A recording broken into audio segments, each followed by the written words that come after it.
Hello everyone. स्वागत है आप सभी का अक्षर अकेडमी के ऑनलाइन प्लेटफॉर्म पर। तो कल हम जो है आपके 50 क्वेश्चन को कंप्लीट कर चुके हैं। हमारी ये जो सीरीज चल रही है मैराथन की, तो इसमें हम जो है आपका 50 क्वेश्चन को कंप्लीट कर चुके हैं और आज हम जो है आपके पार्ट 2 यानी कि आगे के 51 के बाद 100 क्वेश्चंस को सॉल्व करेंगे, राइट। तो चलिए शुरू करते हैं हम आज की क्लास को और देखेंगे हम आपकी क्लास का आज पहला क्वेश्चन। तो 51 क्वेश्चन क्या कहता है आपका कि निम्नलिखित में से कौन से भारत के निर्वाचित आयोग के कार्य है, यानी कि आपका जो भारत का निर्वाचन आयोग इलेक्शन कमीशन है उसके क्या क्या काम है। तो इलेक्शन कमीशन के काम देखो, लोकसभा के अध्यक्ष एवं उपाध्यक्ष तथा राज्यसभा के सभापति के पद के लिए चुनाव करवाना, नगर पालिका तथा नगर निगमों के चुनाव करवाना, चुनाव से उत्पन्न होने वाले सभी संदेहों और विवादों पर निर्णय करना। तो अब यहाँ पे देखेंगे यहाँ पे कि आपका निर्वाचन आयोग का काम क्या क्या होता है। तो अगर मैं बात करूं तो निर्वाचन आयोग का काम लोकसभा और राज्यसभा, लोकसभा अध्यक्ष उपाध्यक्ष राज्यसभा के सभापति के चुनाव करवाना भी नहीं होता है, ये आपके इसमें नहीं आता है। दूसरा, नगर पालिका के नगर निगमों के चुनाव भी आपके निर्वाचन आयोग इलेक्शन कमीशन नहीं करवाता है, ये कराते हैं आपके स्टेट के इलेक्शन कमीशन। कौन करवाता है? ये आपका स्टेट इलेक्शन कमीशन आपके जो है किनके, नगर पालिका के इलेक्शन को संचालित करवाता है और चुनाव से उत्पन्न होने वाले सभी संदेहों के विवादों को भी निर्णय करना, ये भी नहीं होता है। तो अगर देखा जाए तो इसमें क्या हो जाएगा, ऑप्शन नंबर डी इसमें राइट आंसर हो जाएगा कि जो आपका निर्वाचन आयोग है उसका काम ये तीनों नहीं होते। ठीक है, चलिए आगे देखते हैं, 50 सेकंड की बात करते हैं। और 50 सेकंड क्वेश्चन कहता है आपका कि भारत में विभिन्न प्रकार के निर्वाचन के लिए कौन सी निर्वाचन प्रणाली अपनाई जाती है, यानी कि भारत में आपके इलेक्शंस होते हैं। अब उन इलेक्शंस में हमने देखना है कि कौन कौन सी निर्वाचन प्रणाली हम जो है भारत में अपनाते हैं। तो चलिए देखते हैं हम वन बाय वन करके कि कौन कौन सी निर्वाचन प्रणाली अपनाते हैं हम। वयस्क मताधिकार के आधार पर प्रत्यक्ष निर्वाचन प्रणाली, बिल्कुल सही। वयस्क मताधिकार, जब आप 18+ हो जाते हैं, 18+ के हो जाते हैं, तब आप लोकसभा और विधानसभा के लिए क्या करते हैं, चुनाव करते हैं। एकल हस्तांतरणीय मत द्वारा आनुपातिक प्रतिनिधित्व प्रणाली, बिल्कुल सही। यहाँ पे आपके गवर्नर ना बोल के हम किसकी बात कर सकते हैं, प्रेसिडेंट के चुनाव होते हैं ना आपके सिंगल ट्रांसफरेबल वोट सिस्टम के द्वारा, STVS के द्वारा आपके क्या होते हैं, इलेक्शन होते हैं। और सूची प्रणाली आधारित नहीं भाई, सूची प्रणाली के आधारित पर हमारे यहाँ जो है चुनाव जो है इलेक्शन नहीं होती। अप्रत्यक्ष निर्वाचन की संचय मतदान प्रणाली, नीचे दिए गए अप्रत्यक्ष निर्वाचन, अप्रत्यक्ष यानी कि जो आपके प्रेसिडेंट वगैरह होते हैं ना, इनके आपके कैसे होते हैं, अप्रत्यक्ष, यानी कि आपके द्वारा जो चुने गए रिप्रेजेंटेटिव होते हैं, ये MP MLA जो है आपके प्रेसिडेंट को क्या करते हैं, वोट करते हैं। तो यहाँ पे आप बोल सकते हैं कि अप्रत्यक्ष चुनाव प्रणाली भी हमारे पास है। तो हमारे पास सिर्फ तीसरा वाला नहीं है, बाकी 1, 2, 4, यानी कि इसमें राइट आंसर क्या हो जाएगा, C। ये तीनों प्रकार की हमारे पास निर्वाचन प्रणाली है, बल्कि ये वाली नहीं है। चलिए आगे देखते हैं, 53, स्वर्ण सिंह समिति द्वारा विचार किया गया प्रश्न किससे से संबंधित है। भाई स्वर्ण सिंह समिति पे आ गया। तो सबसे पहले देखिए कि जो स्वर्ण सिंह कमेटी है वो कब बनी थी, आपकी 1988 में बनी थी। और किससे संबंधित है, ये आप लोगों को ध्यान रखना है कि स्वर्ण सिंह कमेटी जो आपके 42वें संविधान संशोधन होता है आपके 1976 में, जिसके तहत आपके क्या किए गए थे, हमारे फंडामेंटल ड्यूटीज भी जोड़ी गई थी। 10 फंडामेंटल ड्यूटीज हमने क्या जोड़ी गई थी, आपके संविधान में जोड़ी गई थी। किसके तहत, पार्ट 4 आर्टिकल 51A के तहत हमने जो है यहाँ पे 10 फंडामेंटल ड्यूटीज को जोड़ा था। और लास्ट आखिरी हमारी जो है 86 कॉन्स्टिट्यूशन अमेंडमेंट होता है आपके 2006 में, इसके तहत 3 में हमने इसके तहत जोड़ा था। लेकिन फिलहाल हम यहाँ पे बात करते हैं स्वर्ण सिंह कमेटी किससे रिलेटेड है, तो प्रशासनिक सुधार से रिलेटेड है। आपकी स्वर्ण सिंह समिति आपकी जो है यहाँ पे अगर ऑप्शन के तहत देखा जाए तो प्रशासनिक सुधारों से भी रिलेटेड है। चलिए आगे बात करते हैं हम नेक्स्ट 54 की। 54, भारत के संदर्भ में निम्नलिखित में से कौन सी विशेषता नौकरशाही के लिए उपयुक्त है। भाई कल को आप IAS PCS अधिकारी बनेंगे, ऑब्वियसली बात है, आप UPSC और स्टेट PCS की तैयारी कर रहे हैं। तो अगर आप कल को IAS PCS अधिकारी बनते हैं तो आपका कर्तव्य क्या होगा, संसदीय लोकतंत्र के दायरे को विस्तृत करने वाली एजेंसी नहीं, क्या आपके पास ये अधिकार है कि जो संसदीय लोकतंत्र जो चल रहा है उसके दायरे को बढ़ाने का अधिकार है, क्या आप ऐसा कर सकते हैं कि आप कानून बना, हाँ अभी स्टार्टिंग इनिशियल स्टेज में तो आप कानून नहीं बना सकते, बट बाद में तो जब आपका प्रमोशन हो जाएगा, उसके promotion question in the sense कि जब आप सचिव के पद पर जाते हैं तब आप कर सकते हैं, लेकिन संसदीय लोकतंत्र के दायरे को विस्तृत नहीं कर सकते। संघवाद की संरचना को सुदृढ़ करने वाली एक agency, an agency that strengthens the structure of federalism नहीं भाई, फेडरलिज्म के स्ट्रक्चर को आपके पास कोई अधिकार नहीं है इस तरीके से।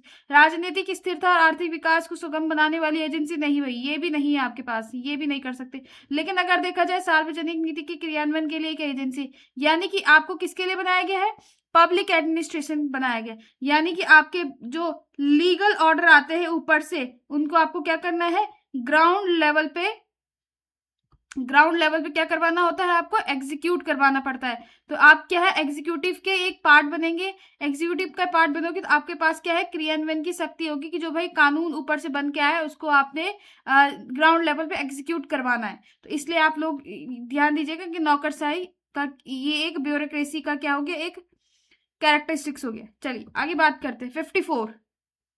देखिए ध्यान से पढ़िए 54 क्वेश्चन को, उसके बाद हम सॉल्व करेंगे कि 54 क्वेश्चन क्या कहता है। देखेंगे 54 क्वेश्चन क्या कहता है यहाँ पे, सॉरी 55 की बात करते हैं ना हम, 55। तो 55 क्वेश्चन क्या कहता है, भारत के संदर्भ में निम्नलिखित कथनों पर विचार कीजिए। मुख्य निर्वाचन आयुक्त तथा अन्य निर्वाचन आयुक्त समान शक्तियां रखते हैं लेकिन उन्हें असमान वेतन प्राप्त होता है। अरे भाई ये कैसे हो जाएगा, कैसे ये हो जाएगा, जब हमारे पास 1+2 की बॉडी है और एक अध्यक्ष है और बाकी के दो उसके साथ के सदस्य है, तो जब अध्यक्ष और सदस्यों की शक्तियां जब सेम हो जाएंगी, लिखा है ना निर्वाचन आयुक्त तथा निर्वाचन आयुक्त समान शक्तियां रखते हैं, अगर अध्यक्ष और उसके सदस्यों की शक्तियां अगर समान हो जाएगी तो फायदा क्या हो गया, फिर अलग अलग पोस्ट बनाने का, है ना।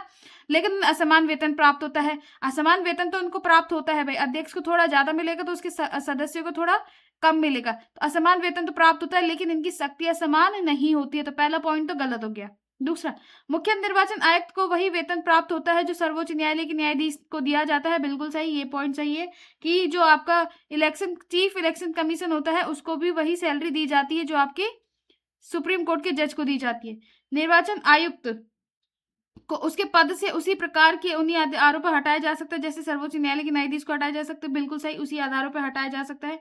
निर्वाचन आयुक्त का कार्यकाल उसके पदभार ग्रहण करने की तिथि से 5 वर्ष या 65 या 62 वर्ष की आयु प्राप्त करने तक जो भी पहले हो, नहीं भाई 62 नहीं होता है, 65 होता है। तो अगर हम बात करी जाए स्टेट के इलेक्शन कमीशन की, स्टेट का इलेक्शन कमीशन होता है उसके लिए 62 होती है, लेकिन जो चीफ इलेक्शन कमीशन होता है उसके लिए 65 वर्ष होती है, ठीक है। तो ये वाला ऑप्शन भी गलत हो जाएगा। तो उस हिसाब से देखा जाए तो आंसर क्या होगा आपका, बी इसमें राइट आंसर होगा। क्लियर। चलिए आगे बात करते हैं आपके 56 क्वेश्चन की, हम मूव करते हैं। 56 क्वेश्चन कहता है आपका कि निम्नलिखित में से किस अधिनियम द्वारा भारत के गवर्नर जनरल को आदेश जारी करने की शक्ति प्रदान की गई।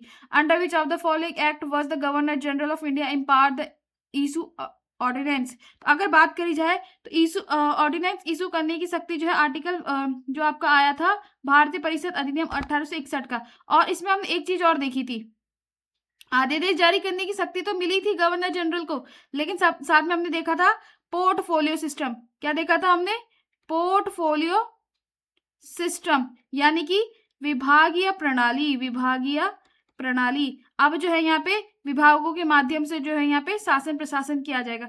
और वन मोर पॉइंट, ऑर्डिनेंस आपका कौन से आर्टिकल में आता है ये आप लोग मुझे आंसर करेंगे।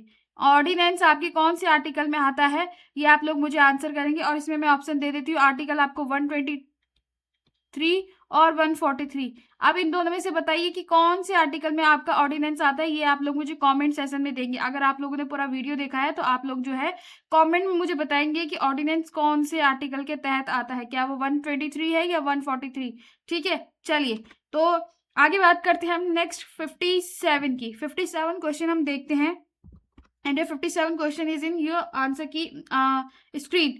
तो देखो ये आपका मेरे ख्याल से 2024 में पूछा गया PYQ है, तो 2024 में उत्तराखंड PCS में ये क्वेश्चन पूछा गया था, तो इस तरीके से आपको ध्यान रखना है।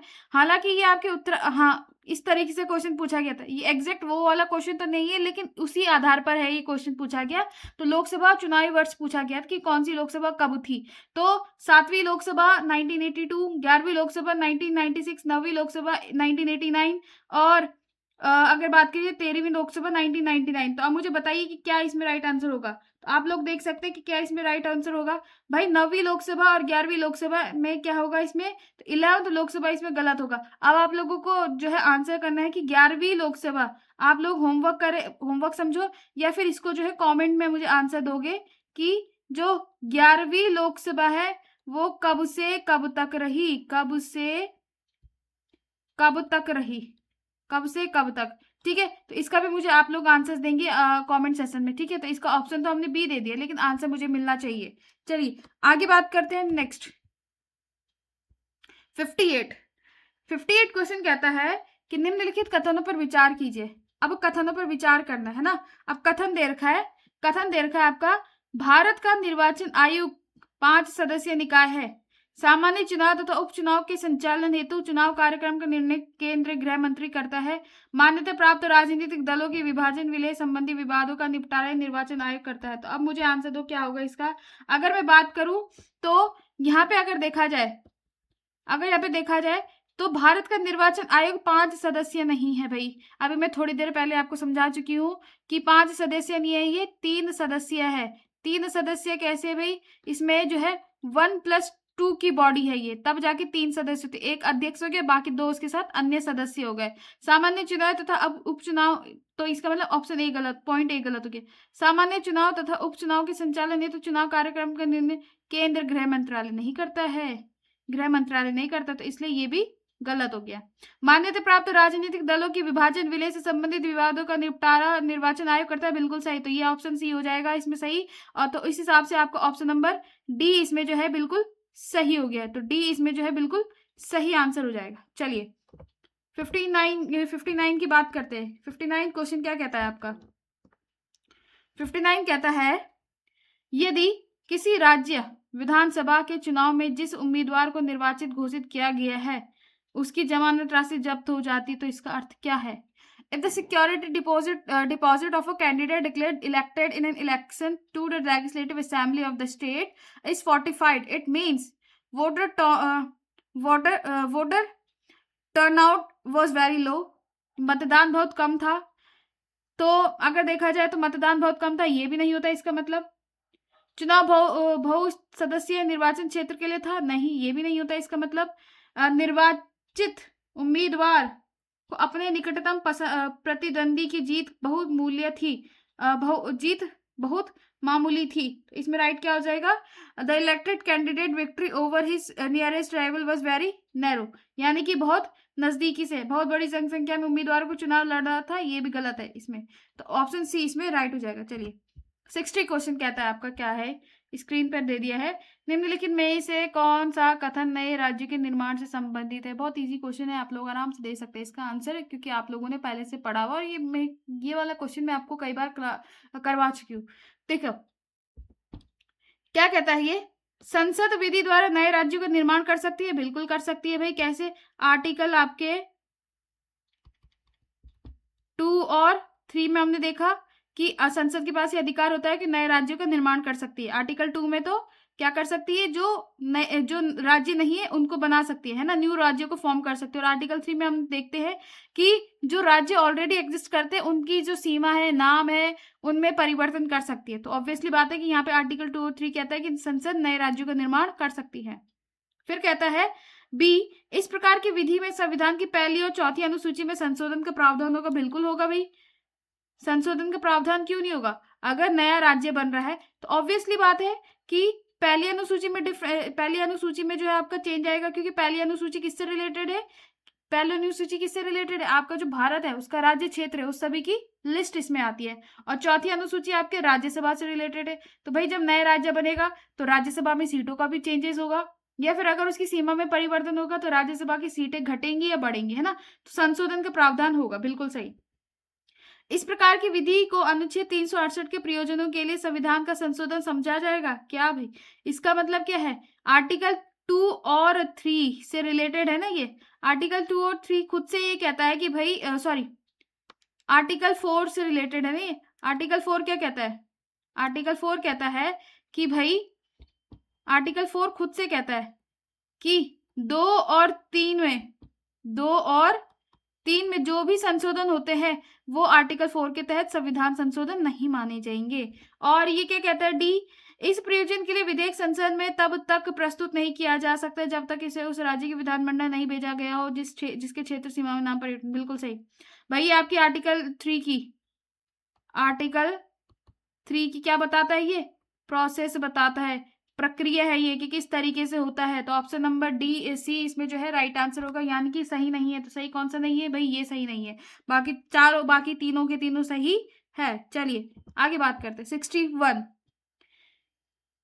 इनमें से कौन भारतीय संघीय व्यवस्था में एकात्मक तत्व है? Which of the following is a unitary feature? Unitary feature मतलब क्या होता है इंडियन फेडरल सिस्टम में? यूनिटरी फीचर मतलब कि हमें कैसा दिख रहा है, संघ दिख रहा है, यानी कि जहां पे हमें क्या देखने को मिल रहा है, सेंटर हैवी देखने को मिल रहा है।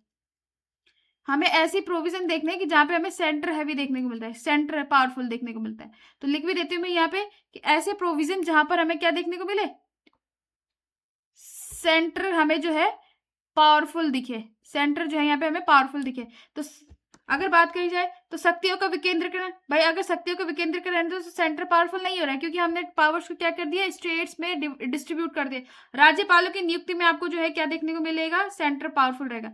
क्यों भाई, प्रेसिडेंट ही तो आपके अलग अलग स्टेट्स में आपके राज्यपालों को क्या करता है, अपॉइंट करता है। तो प्रेसिडेंट कैसा है, आपका केंद्र सरकार का व्यक्ति है, केंद्र सरकार का अधिकारी है, वो अलग अलग राज्यों में आपके क्या करता है, राज्यपालों को नियुक्त करता है। तो यहाँ पे सेंटर पावरफुल दिख रहा है ना हमें। राज्यसभा में असमान प्रतिनिधित्व तो नहीं भाई, यहाँ पे भी हमें नहीं देखने को मिलता है। न्यायिक पुनरावलोकन मतलब आर्टिकल 13 देखो, आर्टिकल 13 में क्या कहता है कि अगर कोई भी कानून आपके अगर मौलिक अधिकारों को हनन करता है तो उस कंडीशन में न्यायिक पुनरावलोकन है कि पावर है, वो भी सिर्फ और सिर्फ किसके पास, सुप्रीम कोर्ट के पास। सुप्रीम कोर्ट के पास सिर्फ क्या है, न्यायिक पुनरावलोकन की पावर है। तो 2 और 3, 2 और 4 तो हमने देख लिया। अखिल भारतीय सेवाएं भी बिल्कुल सही है। क्यों है भाई अखिल भारतीय सेवाएं, भाई जो आपके आईएएस आईपीएस अधिकारी होते हैं, इनको सेंटर ही तो अपॉइंट कर, आईएएस आईपीएस अधिकारी जो होता है ये आपके यूपीएससी कंडक्ट करवाता है ना, ये होते कैसे आपके सेंटर के अधिकारी हैं। लेकिन इनको अगर बात करी जाए तो ये कैसे आपके आईपीएस, अगर मैं बात करूं तो ये आपके सेंटर के अधिकारी होते हैं, और इनको जो है अलग अलग स्टेट्स के डिस्ट्रिक्ट्स में अपॉइंट किया जाता है संचालन के लिए। और द्विसदनीय व्यवस्थापिका भी नहीं हो सकता है, क्योंकि हमारे पास 2 सदन है और 2 सदन के हिसाब से हमारे जो है यहाँ पे चलता है। तो अगर देखा जाए तो 2, 5, 4 में आपको जो है सेंटर पावरफुल दिखता है। बाकी एग्जाम्पल कैसे हो गए आपके, बाकी decentralisation of power, unequal representation in Rajya Sabha और बाय मर्शियल लेजिस्लेचर। तो इस तरीके से आपके पास जो है ये पॉइंट्स कैसे दिख रहे हैं आपको, डिस्ट्रीब्यूटिव लग रहे हैं, पावर डिस्ट्रीब्यूट हो रही है। चलिए आगे देखते हैं। 62 कहता है, during whose tenure as prime minister was the 9th schedule of the constitution restored? बहुत इजी क्वेश्चन है भाई। नवी अनुसूची को पुनः स्थापित किया, मतलब आपको पता है कि मूल संविधान में आपके मूल संविधान में आपकी सिर्फ और सिर्फ कितने अनुसूचियां थी, 8 अनुसूचियां। बाकी के बाद जो 4 अनुसूचियां उनको हमने संविधान संशोधन के माध्यम से क्या किया, जोड़ा है। और उसमें सबसे पहला जो संविधान संशोधन होता है नवी अनुसूची के लिए, पहला संविधान संशोधन होता है 1952 में, जिस समय आपकी किसकी सरकार थी, कांग्रेस की सरकार थी। और कांग्रेस में कौन थे आपके पहले प्रधानमंत्री, आपके जवाहरलाल नेहरू थे। तो इस समय जवाहरलाल नेहरू की सरकार थी। आई बात समझ में? चलिए आगे बात करते हैं 63 की। अध्यक्ष किसी सदस्य को बोलना बंद करने को कह सकता है और किसी दूसरे सदस्य को बोलने की अनुमति दे सकता है। इस प्रक्रिया को कहा जाता है मर्यादा, फ्लोर क्रॉस करना, प्रश्नोत्तर या यील्डिंग द फ्लोर। तो यहाँ पे अगर बात करी जाए तो क्या होगा इसमें, फ्लोर क्रॉस करना। चलिए 64 देखते हैं। 64 कहता है आपकी कि भारत की सिंचित निधि से धन की निकासी की अनुमति केवल किसको प्राप्त होनी चाहिए, भारत के राष्ट्रपति को, संसद को, प्रधानमंत्री को, वित्त मंत्री को। तो अगर देखा जाए तो आपके पास 3 प्रकार के अकाउंट होते हैं ना, कौन कौन से, कंसोलिडेटेड फंड ऑफ इंडिया, यानी कि कंसोलिडेटेड फंड ऑफ इंडिया, एक मिनट, कंसोलिडेटेड फंड। दूसरा होता है आपका कॉन्टेंजेंसी फंड, कॉन्टेंजेंसी फंड, और तीसरा होता है आपके पास पब्लिक अकाउंट, पब्लिक अकाउंट। अगर बात करी जाए पब्लिक अकाउंट की तो लोक लेखा या लोक लेखा बोल सकते हो, आकस्मिक, और फिर क्या हो जाएगा आपका सिंचित निधि और आकस्मिक निधि। सिंचित अगर लिखेंगे हम तो कैसे हो जाएगा ये आपका सिंचित निधि, और दूसरा कौन सा हो जाएगा आपका आकस्मिक निधि, आकस्मिक निधि। अगर बात करी जाए आकस्मिक निधि, सिंचित निधि, तो यहाँ पे अगर बात की जा रही किसकी, सिंचित निधि से, सिंचित निधि यानी कि किसकी बात की जा रही है, कहाँ से निकालने की बात की जा रही है आपके, ओ गॉड यहाँ पे ना थोड़ा मिस्टेक हो गया है, 63 वाला आ गया ये, तो हाँ 63 वाला क्वेश्चन थोड़ा इंग्लिश में गलत हो गया, ये गलत टाइप हो गया है यहाँ पे, इसका जो है गलत टाइप हो गया, ये 63 वाला आ गया। तो यहाँ पे बात की जा रही है सिंचित निधि से धन निकालने की, यानी कि कॉन्टेंजेंसी फंड से निकालने की बात की जा रही है। तो यहाँ पे किसका अधिकार होगा, केवल केवल पार्लियामेंट ऑफ इंडिया, यानी कि भारत की संसद का अधिकार होता है। क्वेश्चन थोड़ा उल्टा हो गया, बाकी यहाँ पे तो ये ऑप्शन जो बिल्कुल सही है। चलिए आगे बात करते हैं, नेक्स्ट 65 की बात करते हैं। 65 क्या कहता है, भारत के संविधान के अंतर्गत निम्नलिखित विषयों पर विचार कीजिए। सूची एक, सूची एक मिनट, हाँ ये सूची हटा दो, हाँ ठीक है। संघ सूची 7वीं सूची में राज्य की कार्यकारी शक्ति में सीमा, राज्यपाल के कार्यालय की शर्तें।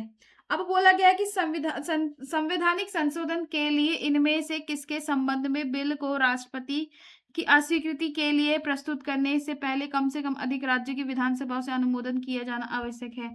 यानी कि the for constitutional amendment which of the following requires approval of the legislatures of at least half of the states before the bill can be presented on the president assent।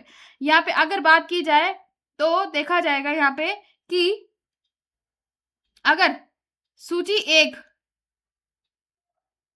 सूची यानी कि अगर बात की जाए तो संघ सूची और 7वीं सूची में अगर हमें क्या करना है, अमेंडमेंट करना है, तो यहाँ पे राज्यों की अनुमति चाहिए होती है। और अगर बात की जाए तो राज्य की कार्यकारी शक्ति में भी परिवर्तन करना हो, राज्यपाल के कार्यालय की शक्ति में भी परिवर्तन करना हो, तो इसके लिए हमें किसके अधिक यानी कि रेटिफिकेशन चाहिए होता है कुछ राज्यों का। तो यहाँ पे 65 का क्या हो जाएगा आंसर, 65 के आंसर की बात करी जाए तो 65 का आंसर हो जाएगा 1 2 3, यानी कि तीनों की तीनों ऑप्शन सही, तो डी इसमें राइट आंसर हो जाएगा। चलिए आगे बात करते हैं 66 की। 66 कहता है भाई आपका, देखिए 66 क्या कहता है, भारतीय संविधान क्या कहता है, भारतीय संविधान में संशोधन की पहल किसके द्वारा की जा सकती है, लोकसभा, राज्यसभा, राज्य विधानमंडल या राष्ट्रपति के द्वारा। तो भाई अगर आपको कॉन्स्टिट्यूशन अमेंडमेंट करना है, कॉन्स्टिट्यूशन अमेंडमेंट करना है तो लोकसभा और राज्यसभा की हम क्या करते हैं यहाँ पे अनुमति की जरूरत होती है। राज्य विधानमंडल का तो कोई औचित्य ही नहीं बनता, उनके पास तो कोई अधिकार ही नहीं होता संविधान संशोधन से रिलेटेड। और राष्ट्रपति आपकी लास्ट स्टेज होती है, यानी कि जब बिल आपके राष्ट्रपति के पास पहुंचता है तो राष्ट्रपति तो नहीं होगा, तो केवल डी इसमें राइट होगा, है ना। संविधान संशोधन के लिए केवल हमें राज्यसभा और लोकसभा की जरूरत होती है। चलिए आगे बात करते हैं 67 कहता है आपका, निम्नलिखित में से कौन से वे विषय हैं जिन पर संवैधानिक संशोधन केवल राज्यों की कम से कम आधी विधानसभा की पुष्टि से से ही संभव है। Which of the following are the subject on which constitutional amendment is possible only with the ratification of at least half of the state legislature. राष्ट्रपति के निर्वाचन, राज्यों के विधानसभा, भाई जब राष्ट्रपति का निर्वाचन होता है तो यहाँ पे आपको MLA की भी जरूरत होती है ना। अगर मैं बात करूं तो यहाँ पे जब राष्ट्रपति का निर्वाचन होता है तो यहाँ पे आपको किसकी जरूरत होती है, MLAs की भी जरूरत होती है, MLAs की भी जरूरत होती है, मेंबर ऑफ लेजिस्लेटिव असेंबली की भी जरूरत होती है। संसद में राज्य के प्रतिनिधित्व, अगर आपका संसद में राज्यों का प्रतिनिधित्व कराना है तो उसके लिए भी आपको जो है यहाँ पे जरूरत पड़ती है भाई, क्योंकि राज्यों से आपके क्या चुन के जाते हैं, MLAs चुन के जाते हैं, तो यहाँ पे भी आपका राज्यों से अनुमोदन चाहिए, है ना। अनुमोदन इन द सेंस कि यहाँ पे आपके MPs जो MP MLAs होते हैं इनका भी क्या चाहिए होता है, आपको अनुमोदन चाहिए होता है। अब संसद में बैठे तो ऑब्वियसली बात है कि संसद में वही लोग बैठे होंगे जो अलग अलग स्टेट से जा रहे हैं। तो यहाँ पे अनुमोदन रेटिफिकेशन दिख रहा है आपको। 7वीं अनुसूची की कोई भी सूची नहीं भाई, 7वीं अनुसूची में नहीं होगा, सॉरी 7वीं अनुसूची में भी होगा, 7वीं अनुसूची में भी होगा, तो यहाँ पे 3 भी होगा। किसी राज्य की विधान परिषद का उन्मूलन, भाई किसी राज्य की विधान परिषद का उन्मूलन नहीं होता है, ये केवल और केवल कौन करती है? संसद करती है, और वो भी संबंधित राज्य से, संबंधित राज्य की परामर्श से। तो ठीक है, तो यहाँ पे 1 2 3 इसमें राइट आंसर हो जाएगा, 1 2 3 इसमें राइट आंसर हो जाएगा। चलिए आगे बात करते हैं 68 की। 68 देखते हैं, निम्नलिखित कथनों पर विचार कीजिए। भारत के संविधान में संशोधन केवल लोकसभा में विधेयक प्रस्तुत करके ही प्रारंभ किया जाता है। यदि ऐसा संशोधन संविधान के संघीय स्वरूप में परिवर्तन करना चाहता है तो उस संशोधन को भारत के सभी राज्यों की विधानसभा द्वारा अनुमोदित किया जाना आवश्यक है। पहली बात तो यहाँ पे कहाँ किसने बोल दिया कि केवल और केवल लोकसभा में पारित होता है? भाई वो लोकसभा और राज्यसभा दोनों में से किसी में भी पारित हो सकता है, ऐसा कहीं नहीं लिखा है कि लोकसभा में।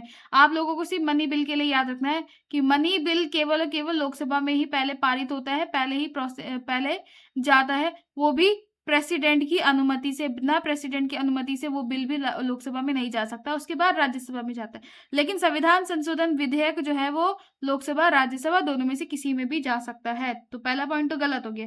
यदि ऐसा संविधान संशोधन के संघीय स्वरूप में परिवर्तन करना चाहता हो तो उस संशोधन को भारत के सभी, भाई अगर वो संघीय स्वरूप कोई परिवर्तन करना चाह रहा है तो वो किस बात का संशोधन रह गया? तो इसमें हमें विधानसभाओं की क्या है, यहाँ पे इसकी भी जरूरत नहीं पड़ती। तो यहाँ पे दोनों ही गलत हो जाएंगे, ना तो 1 और ना तो 2, यानी कि इसमें क्या हो जाएगा? नोटा, नाइदर और नाइदर नॉर 2। ठीक है, चलिए 69, संसदीय स्वरूप के शासन के प्रमुख लाभ क्या है? भाई संसदीय स्वरूप, पार्लियामेंट्री फॉर्म ऑफ गवर्नमेंट की क्या क्या मेन एडवांटेज है? क्या एडवांटेज होगा आपके अकॉर्डिंग? देखिए जरा। The main advantage of the parliamentary form of government is, कार्यपालिका और विधानमंडल दोनों स्वतंत्र रूप में कार्य करते हैं।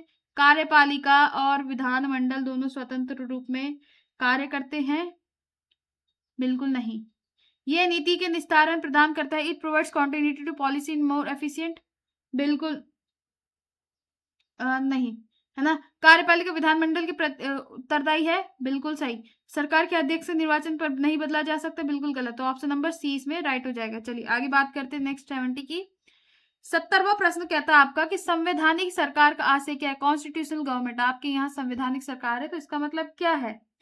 किसी राष्ट्र की परिसंघीय संरचना वाली एक प्रतिनिधि सरकार, representative government of a nation with federal structure. अब देखो यहाँ पे आप लोग चारों ऑप्शंस देखेंगे ना तो आपको चारों ऑप्शंस एक जैसे देखने को मिलेंगे।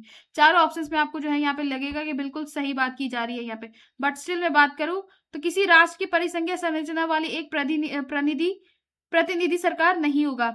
कोई सरकार जिसके प्रमुख के पास नामात्र की शक्तियां, ऐसा भी कहाँ है भाई? हमारी सरकार, हमारे प्रमुख के पास कहाँ नामात्र की शक्तियां? कोई सरकार जिसके प्रमुख के पास वास्तविक शक्तियां, बिल्कुल नहीं, ये भी नहीं होगा। लेकिन ये ध्यान रखना, कोई सरकार जो संविधान की सीमाओं से परिबद्ध हो, यानी कि कॉन्स्टिट्यूशनल बॉडी का मतलब, कॉन्स्टिट्यूशनल फॉर्म ऑफ गवर्नमेंट का मतलब ही क्या? जो कॉन्स्टिट्यूशन के हिसाब से चले, जो कॉन्स्टिट्यूशन के हिसाब से चले, यानी कि कॉन्स्टिट्यूशन ने उसको क्या कर दिया है? बांध के रखा हो। कॉन्स्टिट्यूशन की बुक के हिसाब से चले, है ना, उसके रूल्स एंड रेगुलेशन को फॉलो करे। A government limited by the terms of constitution, इसका मतलब क्या है? संवैधानिक सरकार, संविधान के अनुरूप चल रही है ना। संविधान नहीं तो सरकार को बनाया है, कौन से सरकार ने संविधान को बनाया? तो जिस चीज ने उसको बनाया, अगर संविधान ने सरकार को बनाया तो सरकार को संविधान के हिसाब से चलना होगा ना। तो यही तो यहाँ पे संवैधानिक सरकार का मतलब है। चलिए आगे बात करते 71 क्वेश्चन कहता है, भारत की संविधान सभा के बारे में निम्नलिखित में से कौन सा कथन सही है? प्रांतीय विधानसभाओं के सदस्यों द्वारा अप्रत्यक्ष रूप से सभा का चयन किया गया था। सार्वभौमिक वयस्क मताधिकार के आधार पर चुनाव किए गए थे। चुनाव की स्कीम का निर्धारण कैबिनेट डेलीगेशन द्वारा किया गया था।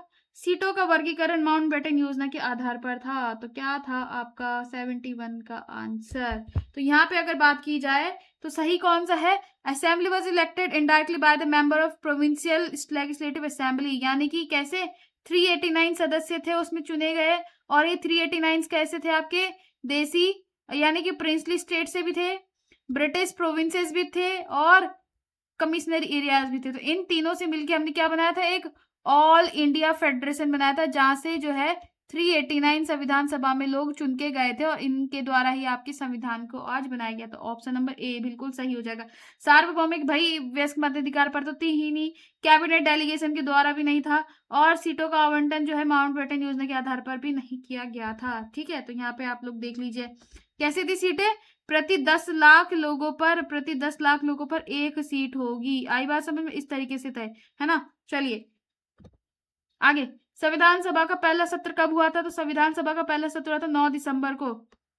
तो यहाँ पे हम बात कर लेते संविधान सभा के पहले सत्र की। तो पहले सत्र कौन था? आप मुझे एक बात बताइए, अस्थायी अध्यक्ष और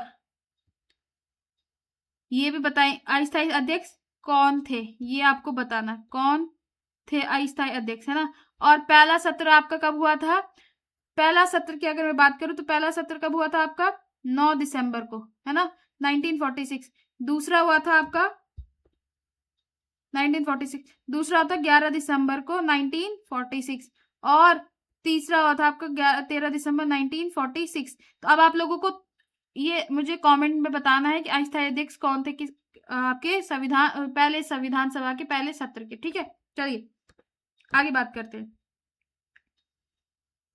73, संविधान सभा के गठन के संबंध में निम्न कथनों पर विचार कीजिए। प्रतिनिधि 4 घटकों हिंदू, मुस्लिम, और यहाँ पे थोड़ा सिख होना चाहिए था, यहाँ पे सिख होना चाहिए था, सिख ईसाई से चुने होते थे।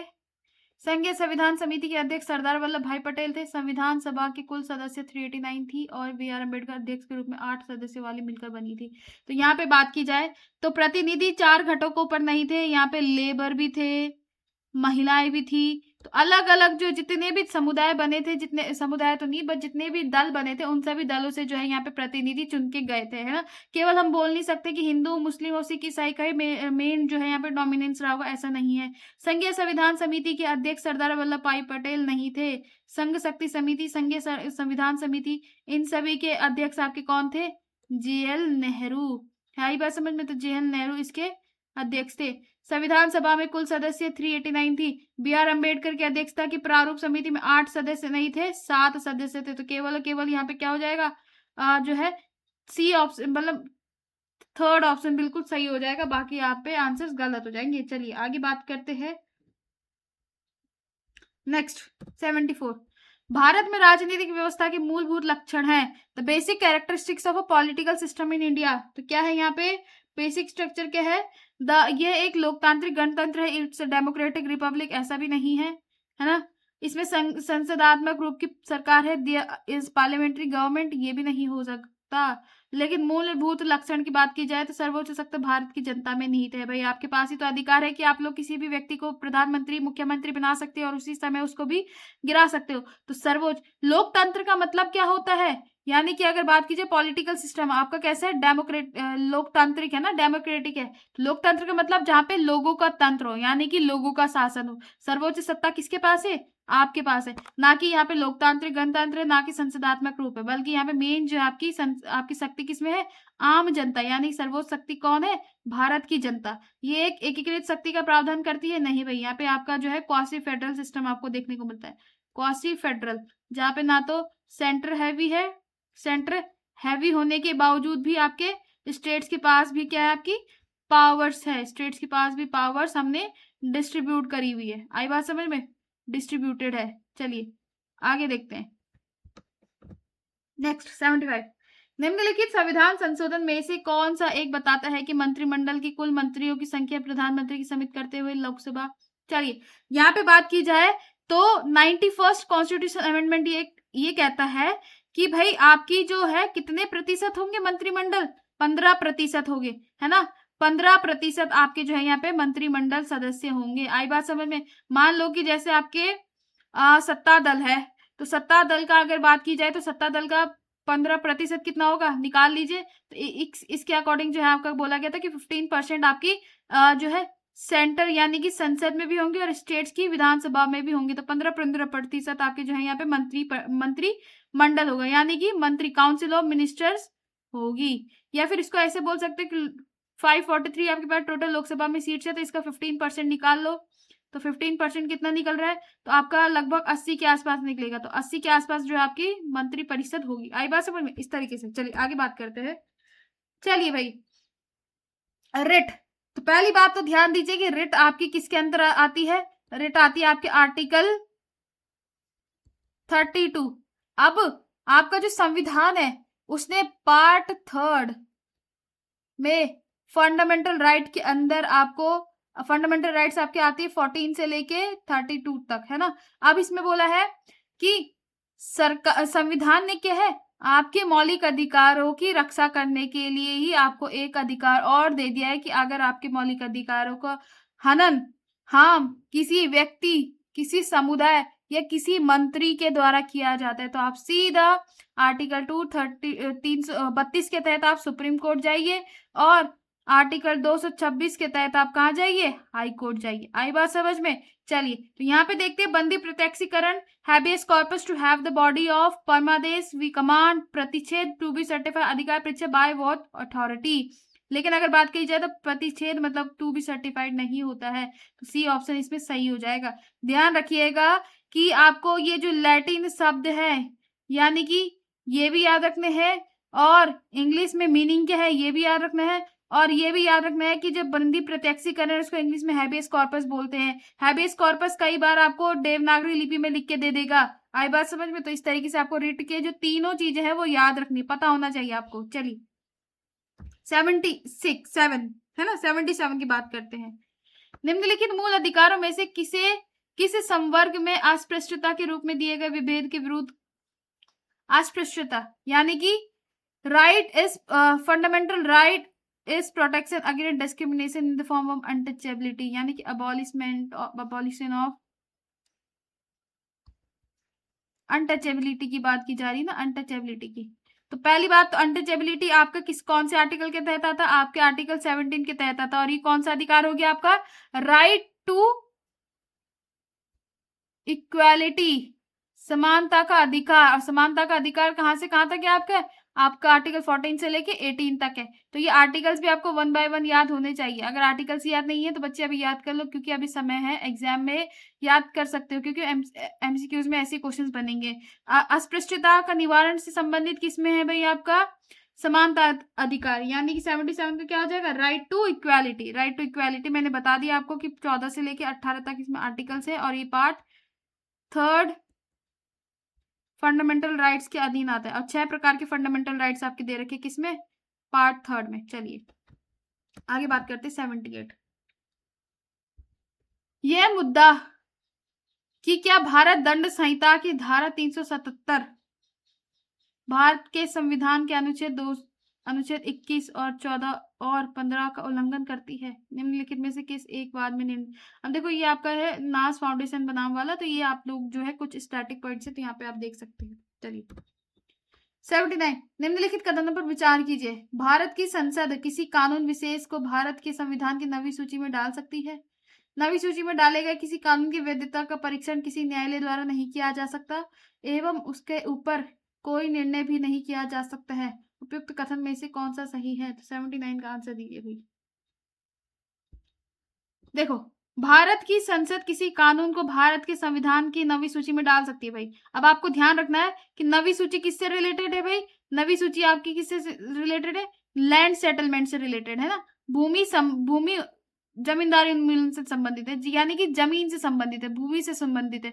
अब अगर कोई कानून भूमि से रिलेटेड है तो उसको उसमें नवी सूची में डाल सकती है, लेकिन नवी सूची में डाले गए किसी कानून की वैधता का परीक्षण किसी न्यायालय द्वारा नहीं किया जा सकता एवं उसके ऊपर कोई निर्णय भी नहीं किया जा सकता। ऐसे कैसे हो सकता है भाई, है ना? सुप्रीम कोर्ट कर सकता है भाई। तो ऑप्शन क्या हो जाएगा इसमें? केवल ए सही हो जाएगा, यानी कि पहला पॉइंट इसमें सही है। चलिए अब जो है आज की क्लास के आपके लास्ट 20 क्वेश्चन बचे हुए, तो ऐसे 20 क्वेश्चन को भी हम सॉल्व करेंगे, जिसमें हम देखेंगे कि आपके कौन कौन से आंसर्स, मतलब कौन कौन से क्वेश्चन का आंसर क्या होना चाहिए।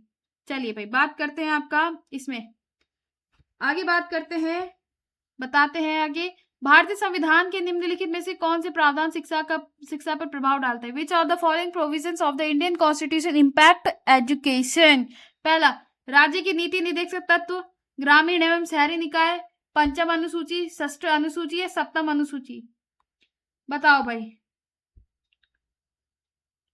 राज्य के नीति निर्देशक तत्वों में आपका भाई आर्टिकल, सॉरी अगर मैं बात करूं तो राज्य के नीति निर्देशक तत्वों में आपका आर्टिकल 45 किससे संबंधित है? शिक्षा के अधिकार से, है ना, कि राइट। जो आपका शिक्षा है, आर्टिकल 45 है डीपीएसपी के अंतर्गत, है ना। पार्ट 4 में बोला है कि एक मिनट,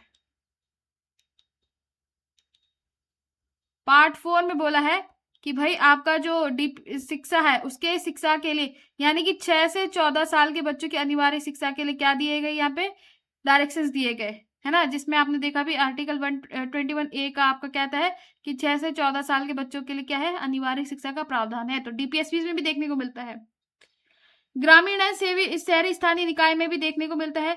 5वीं अनुसूची में क्या है आपका, 5वीं अनुसूची में आपका एसटी एरिया से रिलेटेड है ना, तो उनके शासन प्रशासन आ रहा है, तो इसका मतलब उनकी शिक्षा का भी प्रावधान होगा। अब ऐसा तो नहीं है कि अगर 6 से 14 साल का बच्चा अगर कोई एसटी एरियाज का है, एसटी है, तो उसको हम बोल सकते, ऐसा बोले कि भाई तू पढ़ने योग्य नहीं है तो हमारे यहाँ नहीं आ सकता, तो पढ़ नहीं सकता, ऐसा कुछ है नहीं, क्योंकि हमारे यहाँ सभी लोग जो है समान है ना। तो ना एससी ना एसटी, तो यहाँ पे आप लोग देखिए, तो एसटी अगर बच्चा है तो उसके पास भी शिक्षा का अधिकार है।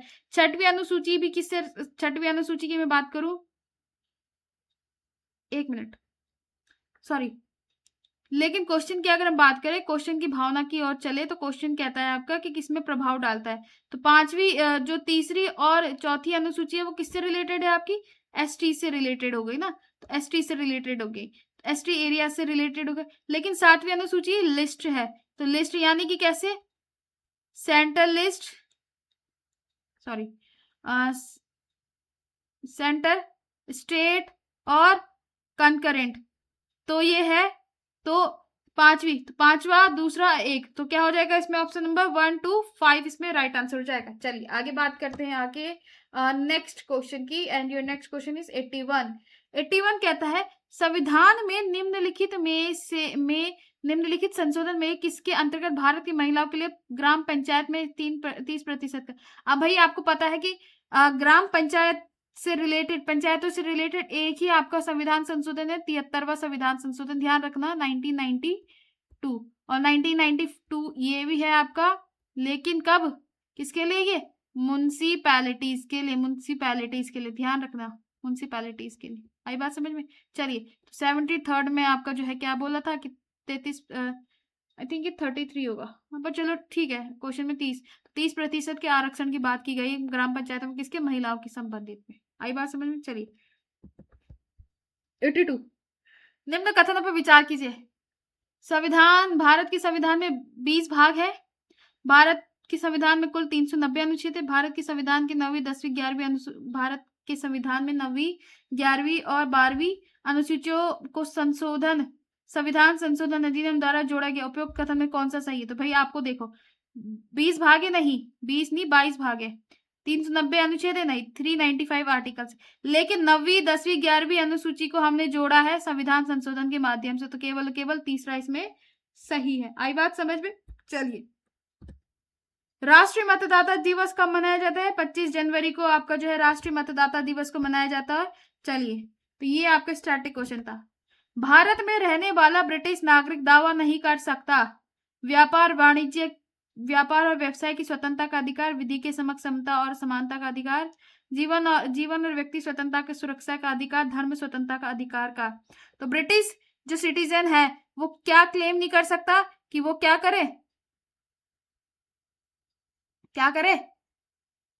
ये करे, भारत में फ्रीडम ऑफ ट्रेड और बिजनेस करे। अब देखो, केवल और केवल भारत की जनता को अधिकार है, तो कौन कौन से अधिकार है? 15, 16, 19, 29, 30, ये जो मौलिक अधिकार है केवल और केवल इंडियन सिटीजन के पास है, ये केवल और केवल इंडियन सिटीजन के पास है। अब इंडियन सिटीजन के पास है तो केवल, अब ये राइट टू फ्रीडम ट्रेड और बिजनेस किसके अंतर्गत आता है? आर्टिकल 19 के अंतर्गत आता है। आर्टिकल 19 का भी सब क्लॉज F के अंतर्गत आता है ना, तो इसमें आप लोग देख सकते हैं कि केवल केवल भारतीयों का अधिकार है, तो ये नहीं कर सकता, है ना। बाकी राइट टू इक्वालिटी हमारे पास है, प्रोटेक्शन उसकी, अगर कोई आया है भारत का अतिथि है तो भारत में घूमने आया तो ये भारत का कर्तव्य होगा कि उसकी जान का जान की क्या करे, जीवन की और इसकी व्यक्तिगत स्वतंत्रता की भी क्या करे, प्रोटेक्शन करे। उसके पास धर्म की भी स्वतंत्रता होगी, है ना, लेकिन उसके पास व्यवसाय वाणिज्य की अधिकार नहीं होगा। उसके पास ये अधिकार नहीं कि वो भारत में आके कोई भी अपना ट्रेड और बिजनेस करे, है ना। चलिए, क्योंकि पहले हम एक बार ही भुगत चुके हैं अंग्रेजों के समय पर, तो अब दोबारा से ये नहीं है। हालांकि अब भारत की कंडीशन सुधर चुकी है, अब भारत उपनिवेश बनने के लायक नहीं है ना। फिलहाल हम बात करते हैं यहाँ पे, तो निम्नलिखित कथनों पर विचार करना है। अनुच्छेद 301 संपत्ति के अधिकार के संबंध में है। भाई अनुच्छेद 301 नहीं है, 300 ए आपके संपत्ति के अधिकार में संबंध है रखता है, तो यहाँ पे पहला पॉइंट गलत है। संपत्ति का अधिकार एक विधिक अधिकार है किंतु मूल अधिकार नहीं, बिल्कुल सही, एक लीगल राइट बन चुका है। और क्या है, कौन से संविधान संशोधन के तहत, 44वें संविधान संशोधन के तहत 1978 में हमने क्या बना दिया, इसको एक लीगल राइट बना दिया है। कौन से पार्ट में, पार्ट 12 आर्टिकल 300 ए के तहत। भारत के संविधान में अनुच्छेद 300 को केंद्र में कांग्रेस सरकार द्वारा 44वें संविधान संशोधन जोड़ा गया। नहीं भाई, कांग्रेस सरकार नहीं थी उस समय, आपकी जनता पार्टी आ चुकी थी। और जनता पार्टी के समय आपके 1978 के टाइम पे आपके कौन थे, मोरारजी देसाई आपके जो है यहाँ पे पीएम थे। तो यहाँ पे कांग्रेस सरकार नहीं थी, क्या थी आपकी, जनता पार्टी थी। तो यहाँ पे अगर बात की जाए तो तीसरा भी गलत हो गया, तो केवल कौन सा सही है, ऑप्शन नंबर ए इसमें सही है, यानी कि केवल दूसरा पॉइंट सही है। आई बात समझ में। चलिए आगे बात करते हैं। Next, in which of the following cases the state public service commission is not consulted, यानी निम्न में से किस मामले में राज्य लोक सेवा आयोग परामर्श नहीं कर सकता।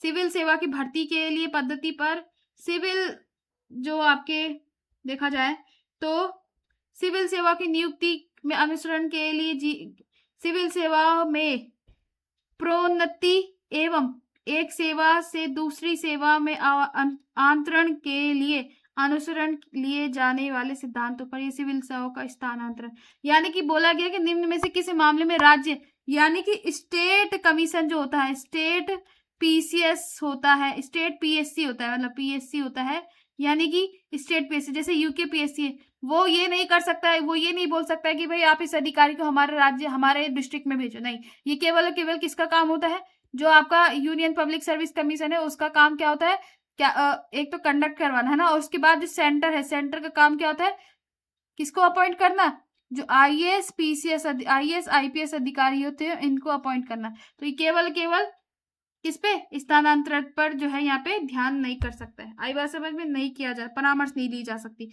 यानी कि कंसर्न नहीं किया जा सकता है कि आपके राज्य में कौन से हम अधिकारी को नियुक्त करें, ये केंद्र आपके अपने हिसाब से करता है। चलिए,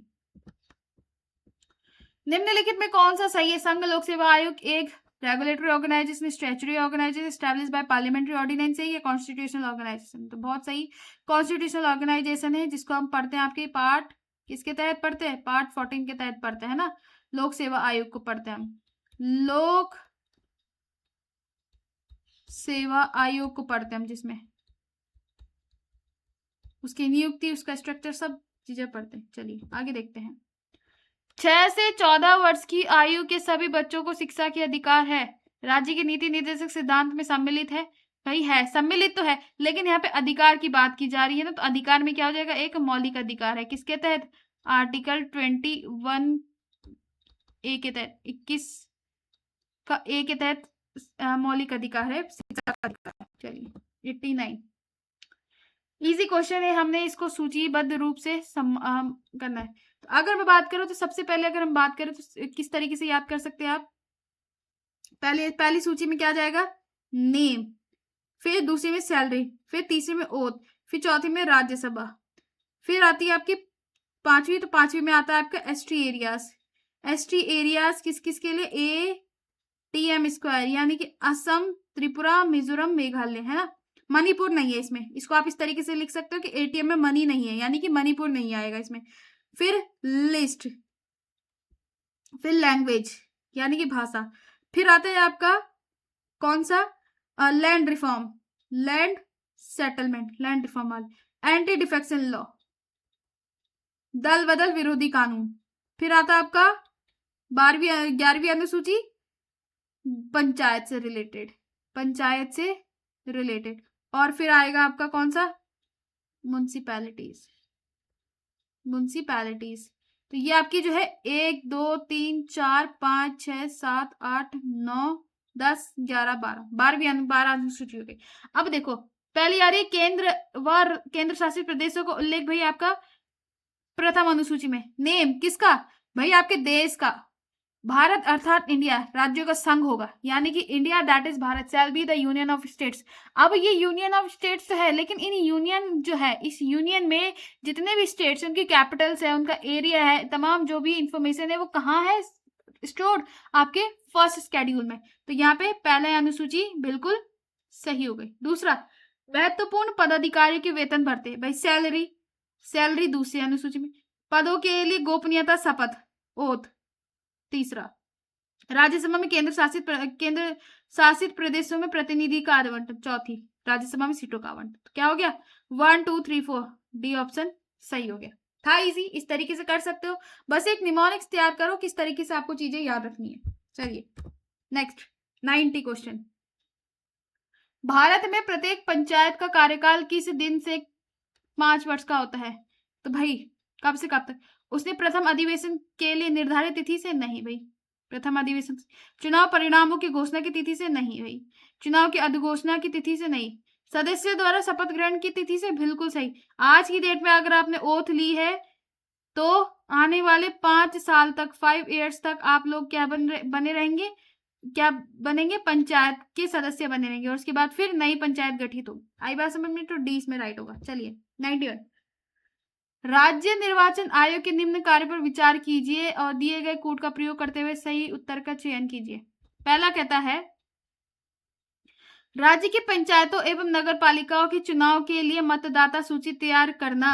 तो मतदाता सूची तैयार करना क्या इसका काम है, देखिए।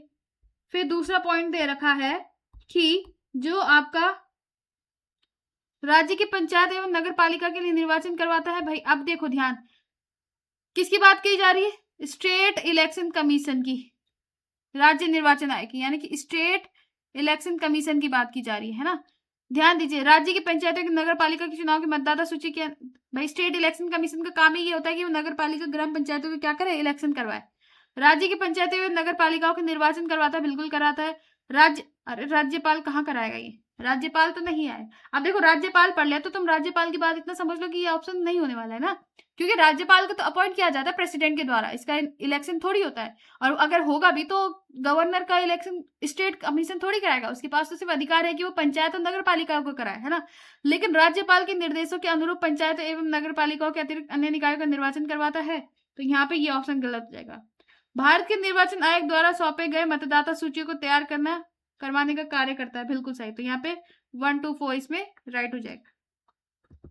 92, भारत के राष्ट्रपति की शक्तियों के बारे में निम्नलिखित में से कौन सा सही नहीं है? राष्ट्रपति को सर्वोच्च न्यायालय के परामर्श को स्वीकार करना चाहिए, नहीं भाई, कहाँ है ऐसा? आर्टिकल 143 कहता है, आर्टिकल 143 में क्या है ना, आपके एडवाइजरी है ना, एडवाइज है, कहाँ, किसकी, चीफ जस्टिस की, यानी कि सीजीआई की एडवाइस है कि राष्ट्रपति क्या कर सकता है, एडवाइस ले सकता है, किसकी, सीजीआई की प्रेसिडेंट जो है आपकी सीजीआई की एडवाइस ले सकता है। लेकिन अगर जो सीजीआई ने आपके प्रेसिडेंट को एडवाइस दी है उसको मानने के लिए वो बाध्यकारी नहीं है, उसके वो जो है जरूरी नहीं कि वो उसको एक्सेप्ट करेगा ही करेगा। आपातकालीन शक्तियां हैं आपकी, राज्यों में राष्ट्रपति शासन को आगे बढ़ाने की शक्ति है आपके। राष्ट्रपति सर्वोच्च न्यायालय के परामर्श को स्वीकार अथवा अस्वीकार कर सकता है, बिल्कुल सही, वो एक्सेप्ट और डिनाई दोनों कर सकता है। तो पहला ऑप्शन गलत हो जाएगा। यहाँ पे तो सिर्फ ये बोला है ना कि उसको एक्सेप्ट करना ही पड़ेगा, लेकिन ऐसा कोई प्रोविजन है ही नहीं। चलिए 93, संघ की कार्यपालिका शक्ति का भारत के राष्ट्रपति में निहित है, कार्यपालिका शक्ति सरकार का व्यवसाय चलाने की संबंधित है। तो क्या है होगा इसमें? तो यहाँ पे दोनों ऑप्शन जो है सही है, दोनों। कार्यपालिका शक्ति राष्ट्रपति में बोलते हैं ना कि समस्त कार्यपालिका के काम जो है राष्ट्रपति की कहने पे, राष्ट्रपति के परामर्श पर कार्य संचालित होंगे। फिर दूसरा देखते हैं कि कार्यपालिका शक्ति सरकार की वेबसाइट चलाने से संबंधित है, बिल्कुल सही। तो AR दोनों बिल्कुल सही हो जाएगा। आगे बात करते हैं नेक्स्ट 94। भारतीय संविधान के किस अनुच्छेद के अंतर्गत भारत सरकार का दायित्व है कि वो बाह्य आक्रमण से आंतरिक अशांति से राज्यों की रक्षा करेगा? ये हमने कल भी क्वेश्चन देखा था, ये रिपीटेड क्वेश्चन है। तो ये कैसा हो गया आपका? इसको हम लिख सकते हैं कि ये रिपीटेड क्वेश्चन है, रिपीटेड क्वेश्चन आ गया ये, है ना। चलिए, भारत में राष्ट्रपति का चुनाव किया जाता है प्रत्यक्ष निर्वाचन के द्वारा। क्या आप प्रत्यक्ष निर्वाचन करते हो? क्या आप लोग वोट करते हो प्रेसिडेंट के लिए? नहीं। एकल संक्रमणीय आनुपातिक मत प्रणाली के द्वारा किया जाता है। गुप्त प्रणाली भी नहीं है, खुली बैठ प्रणाली भी नहीं है। तो केवल सिंगल ट्रांसफरेबल वोट सिस्टम है आपका। किसके लिए? राष्ट्रपति के चुनाव के लिए। किसी देश में दोहरी नागरिकता का सिद्धांत स्वीकार किया है? भारत में तो नहीं है, ऑस्ट्रेलिया में भी नहीं है, कनाडा में भी नहीं है, संयुक्त राष्ट्र अमेरिका में। अब आपको पता है कि संयुक्त राष्ट्र अमेरिका जो है लगभग 50 या 51 देशों से मिलकर बना हुआ है ना। तो इनकी जो अपने जो प्रोविंसेस इनकी अपनी नागरिकता है, और जो इन सभी को मिला के एक संयुक्त राष्ट्र बना उसकी भी अलग नागरिकता। तो यहाँ पे आपकी डुअल सिटीजनशिप है आपकी इनके पास, ठीक है। चलिए, 1919 के भारत शासन अधिनियम की निम्नलिखित में कौन सी प्रमुख विशेषता है? तो कौन सी प्रमुख विशेषता है बताइए मुझे। 97 की बात करते हैं, तो कौन सा है? प्रांतों की कार्यकारिणी सरकार में द्वैत शासन की व्यवस्था थी, बिल्कुल सही थी। मुसलमानों के लिए पृथक सांप्रदायिक निर्वाचन था, तो मुसलमानों के पृथक निर्वाचन सांप्रदाय भी था। केंद्र द्वारा प्रांतों को विधायनी शक्तियों के हस्तांतरण के लिए, ठीक है, ये भी सही था। तो 1 2 3 इसमें तीनों सही हो जाएगा। चलिए, भारत परिषद की समाप्ति किसके द्वारा हुई है? 1947। भैया जब यहाँ पे आपको इंडिपेंडेंस मिल चुकी है, तो उसके बाद आपकी जो है परिषद समाप्त हो गई। परिषद समाप्त हो गई। भारत परिषद यानी कि जो गवर्नर जनरल थी, जो वॉइसरॉय की परिषद थी, वो समाप्त हो गई है। चलिए, 99। भारतीय नागरिकता नहीं प्राप्त की जा सकती, जन्म के द्वारा की जा सकती है, देशीकरण के द्वारा की जाती, किसी भूभाग में सम्मिलन के द्वारा की जाती है, लेकिन भारतीय बैंक में धन जमा करने के द्वारा नहीं की जा सकती, है ना। तो राइट आंसर की बात करें तो इसमें राइट आंसर क्या हो जाएगा आपका? डी इसमें राइट आंसर हो जाएगा, है ना।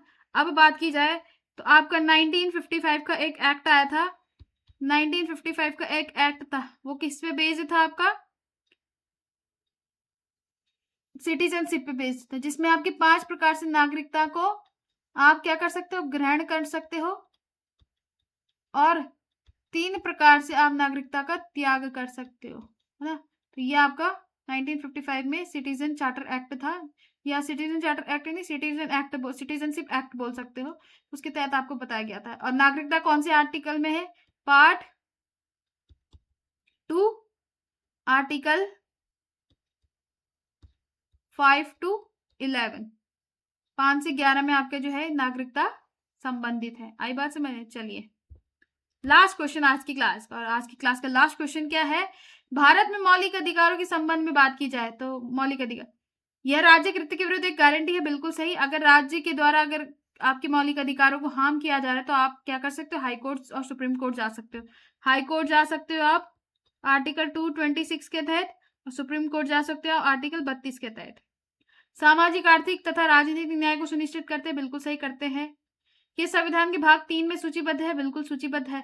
ये संयुक्त राज्य अमेरिका के अधिकारों के बिल की भांति है ना। तो ऑप्शन नंबर डी, जो मतलब पॉइंट 4 है, वो गलत हो जाएगा। तो यहाँ पे 1 2 3 बिल्कुल सही हो जाएगा। अमेरिका के अधिकारों की बिल की तरह है ये अमेरिका के बिल की तरह, ऐसा नहीं बोल सकते, क्योंकि 11 या 12 कुछ ऐसी, सबसे पहले अमेरिका ने ही तो एक चार्टर एक्ट दिया था, अधिकार पत्र दिया था अपने नागरिकों को, तो उसके ही तरह है आपका।